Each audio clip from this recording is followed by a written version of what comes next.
y que se llegue a instalar que esto es realmente así, lo cual no es fácil. Luis.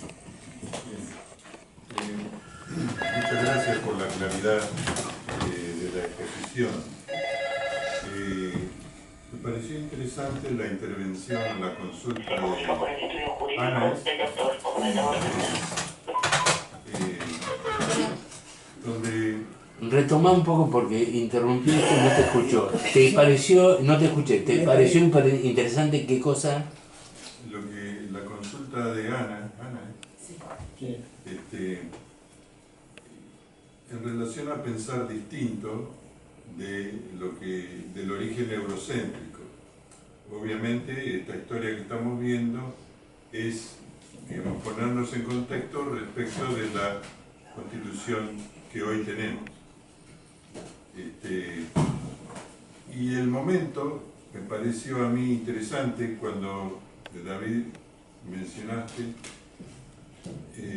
cómo se empezó a concebir las primeras nociones del Estado a partir de Hegel y estas otras personas, filósofos alemanes en su mayoría, que habiendo tenido estos antecedentes de descubrir América y no necesariamente porque se hayan metido a estudiar a los pueblos originarios, sino porque empezaron a concebir el mundo distinto y a hacernos pensar de otra forma, a instalar la fenomenología del espíritu como una raíz para pensar en forma más general.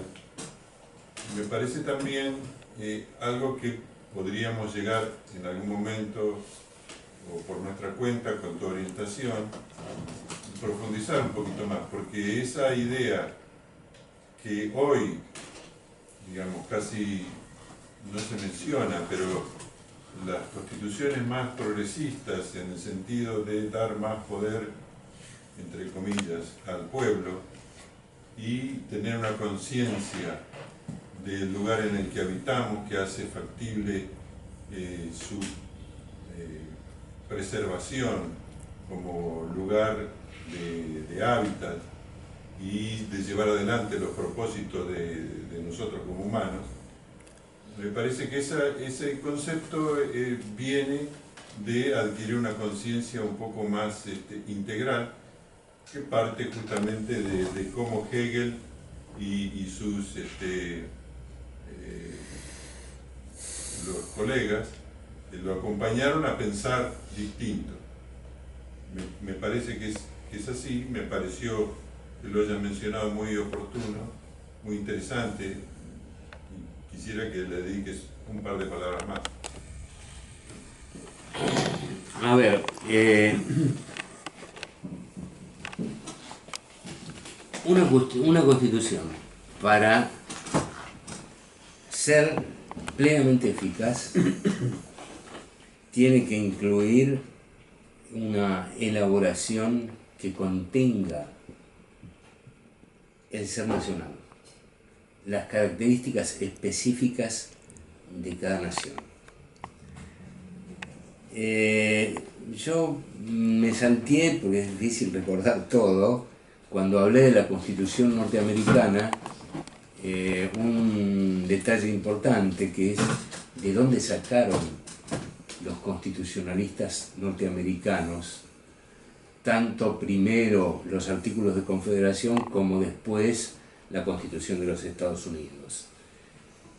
Ellos lo sacaron de una parte de la evolución del pensamiento constitucionalista, que reitero, yo me salteé, pero está en el material que les entregamos, que fue Cromwell y su Instrument of Government. Cromwell declaró la República en Inglaterra. El Instrument of Government fue votado en los condados de Inglaterra, estableció un parlamento con representaciones de Inglaterra, Escocia e Irlanda, y un sistema parlamentario con renovación cada 3 años. Ese Instrument of Government es el modelo que toman los norteamericanos para hacer su constitución. Ahora, ese modelo tenía mucho que ver con lo que ellos eran. Cromwell era un puritano, no lo digo en el sentido vulgar del término, sino en el sentido estricto. En su religión era el puritanismo, y los colonos de las 13 colonias norteamericanas eran también puritanos, y toman esa experiencia política de Cromwell justamente por esa identidad. Alberdi hace exactamente lo contrario. Leer a Alberdi es realmente choqueante. El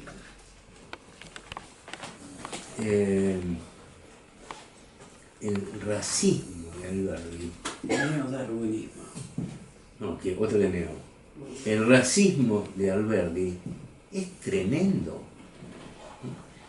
Alberdi es el que dice en un tramo de su libro Las Bases: los indígenas no forman mundo ni componen sociedad en la Argentina. Les quita carácter humano. La propuesta de Alberdi no lo dice, pero lo que se desprende es que lo único que se puede hacer con ellos es exterminarlos. Sarmiento dice lo mismo. Claro, pero eran lo mismo. Eran lo mismo en ese sentido. Pero Kant y Hegel planteaban lo mismo. No, porque Kant y Hegel lo planteaban en Europa y para Europa, pero Alberdi incurre en una, no sé cómo decirlo, no lo voy a calificar. Lo que Alberdi sostiene, lo dice muchas veces, es: somos europeos trasplantados en América. Entonces, lo que él quiere hacer, él planea una constitución para construir un país que ignora o pretende exterminar a su propia población. Y no solo eso, porque no solamente los indígenas son los destinatarios del racismo de Alberdi, también la población gaucha, los criollos. Él tiene una frase donde dice, hay frases terribles, hay muchas, hay: todo lo provincial es bárbaro y miserable. Este es Alberdi. Y hay otra frase donde dice: haced pasar a un gaucho de nuestras pampas por el mejor colegio británico. No vas a lograr tener un buen obrero para nuestra industria. Un plan calcio. Hay que importar. ¿Por qué dice gobernar es poblar?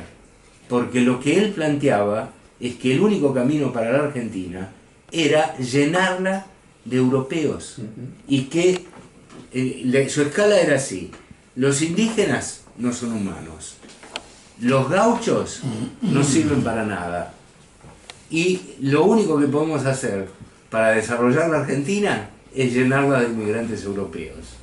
Él quiso un país trasplantado. El proyecto de Alberdi es igual al proyecto de los sudafricanos blancos en Sudáfrica. Es un proyecto de matriz absolutamente racista. Zaffaroni es indulgente con Alberdi porque dice, bueno, hay que interpretarlo en el momento histórico en el cual hablaba. Bueno, está bien, pero nos quedó la Constitución. Y muchas de las cosas que hoy repite la derecha argentina vienen de Alberdi. La idea de una democracia tutelada y restringida, donde las clases populares no puedan votar porque son incultas, está en Alberdi.